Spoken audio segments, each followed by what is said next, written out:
We're back. We're at the end of the backhand front court module for the footwork. And today is all about summarizing all the great stuff we've done so far and really reinforcing it and learning some drills that you can do on your own to keep practicing this while you move on to other courses. So we'll start way back in our first sessions when we talked about the basic movement towards the backhand front court. Remember, we've got that hula hoop of energy going, and we start with our prep jump. So we drop to avoid the bullet, and our first thing that moves is the racket out towards the shuttle that we see approaching on our backhand side. Prep, and then we initiate the movement with our non-racket leg, taking a step, extending the racket, and landing. Prep, extend, land. And remember, it's really important to keep a loose grip. So while we're prepping, when we see the shuttle coming up to the backhand side, we loosen our grip and adjust the thumb to the bottom flat part of the grip. Remember, if we squeeze the racket too tight, we're not going to be able to get that mobility that we need in the grip. Because I don't know, at this point, when I do my prep jump, I don't know where the shuttle's going. I have to be able to adapt to anywhere. So as soon as I see it is going to the backhand, I change that grip and initiate my non-racket leg step. That's getting there. Then we talked about how are we going to get back. Two ways to recover from the backhand net offense. Once we've done our lunge, done our strong kick out, we can either drag the back foot and jump back. See that in real time? Drag and back. Drag and back. Or a second way to recover is to do the double hop on your front racket leg. Prep, left, right, and double hop. Prep, left, right, and double hop. Now, it's all good and well to say there's only two kinds of recovery. That's true when it comes to the movement, but so much depends on where we're hitting the shuttle.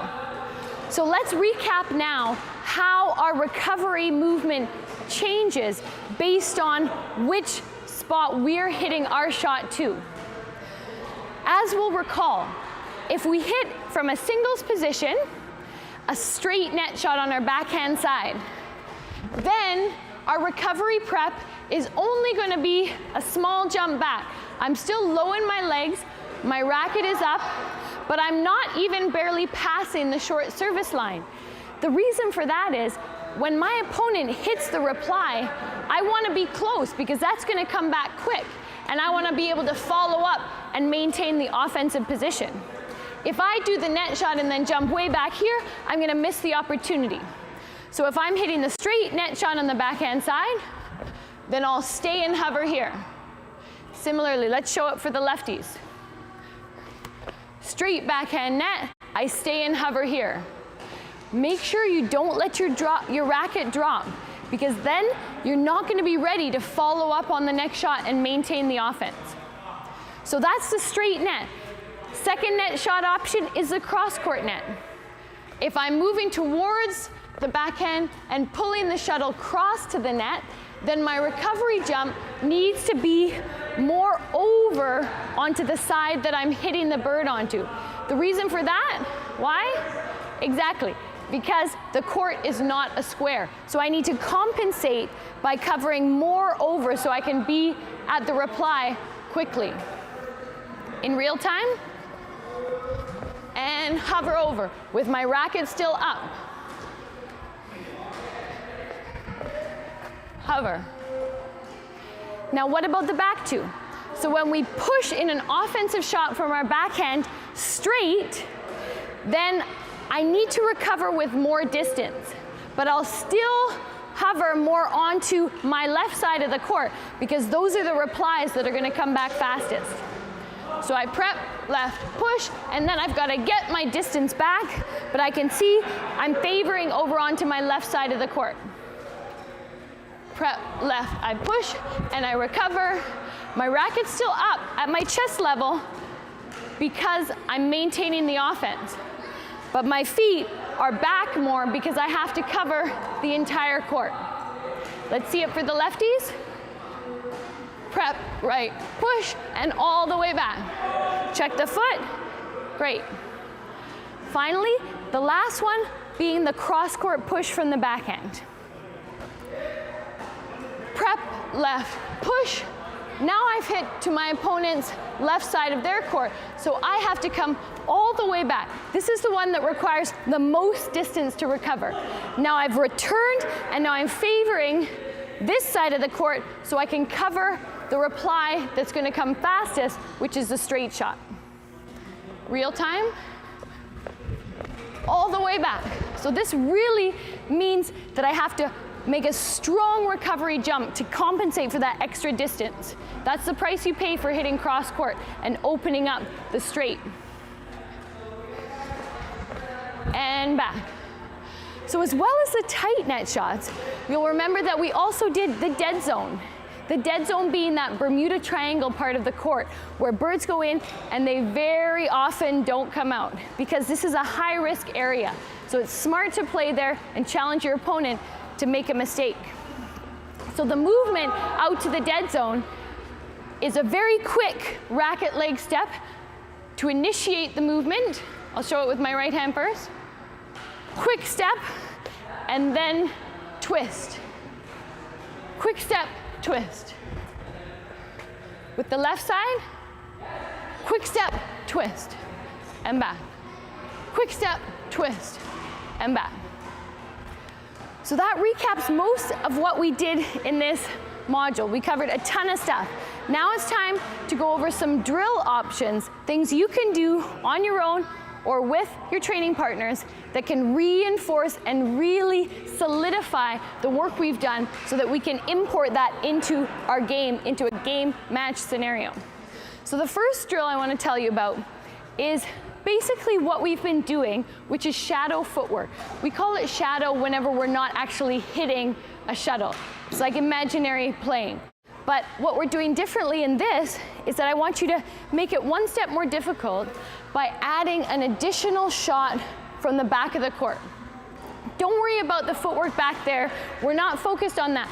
It's only to get your momentum going so you can follow up at the net with the backhand shots we've been practicing. So it would look like this. I can choose either side of the back, do one swing, then I come through, prep, left, right. And the reason for this is that I train that momentum and what it feels like in a more realistic scenario to move directly to the next shot. Come through, prep, left, cross.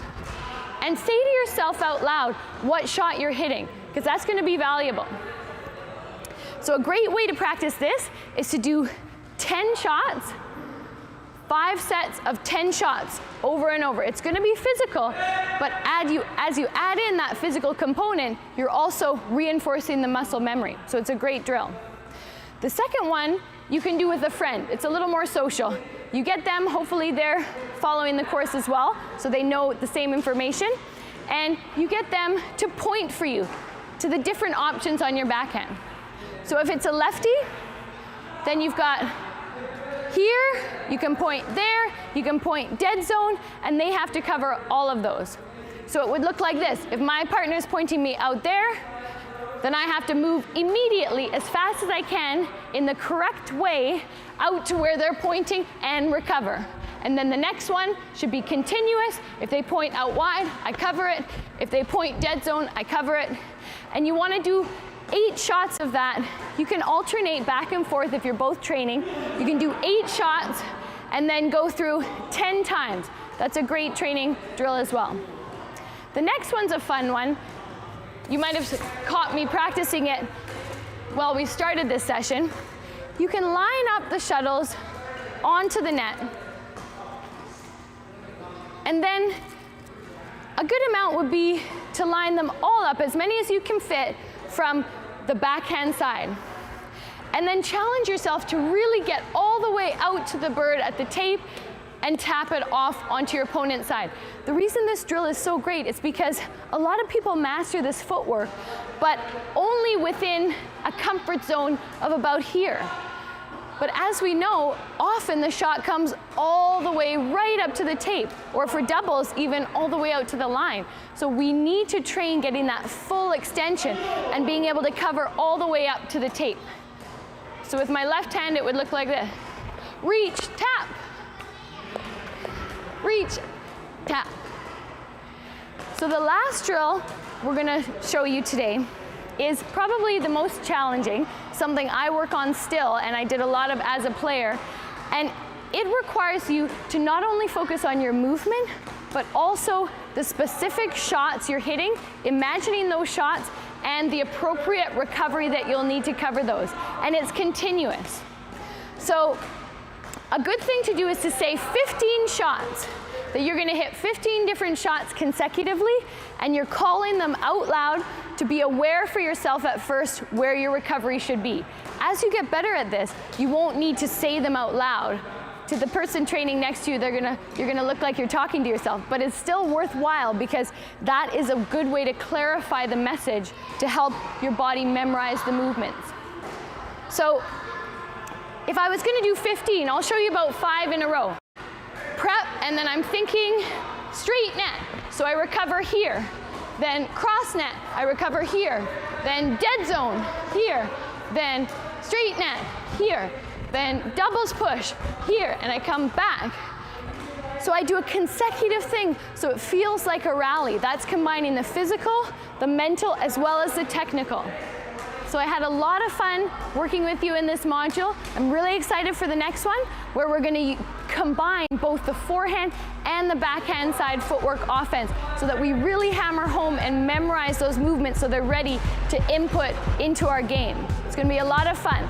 And I wanna thank you guys for your comments. I'm so happy to hear that you're improving and you're starting to reap the rewards of your hard work. That's awesome.